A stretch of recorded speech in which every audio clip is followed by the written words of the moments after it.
Opposition کی مشترکہ پارلیمانی پارٹی کا پہلا باضابطہ اجلاس قومی اسمبلی کے کمیٹی روم نمبر 2 میں جاری۔ اجلاس میں سربراہ جمعیت علماء اسلام مولانا فضل الرحمان، سربراہ تحریک تحفظ آئین پاکستان محمود خان اچکزئی، سینٹ میں اپوزیشن لیڈر علامہ راجہ ناصر عباس جعفری، چیئرمین پاکستان تحریک انصاف بیرسٹر گوہر سمیت دیگر رہنماؤں کی شرکت۔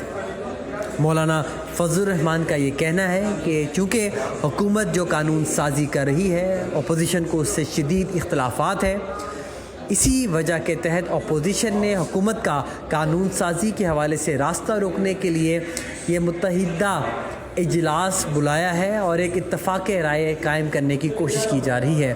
ہمارا یہ اتحاد قومی اسمبلی کے اندر ہوگا، سڑکوں کے حوالے سے، لانگ مارچ کے حوالے سے یا تحریک کے حوالے سے تاحال فیصلہ نہیں ہو سکا۔ اس حوالے سے مثبت پیش رفت مستقبل میں ہو سکتی ہے۔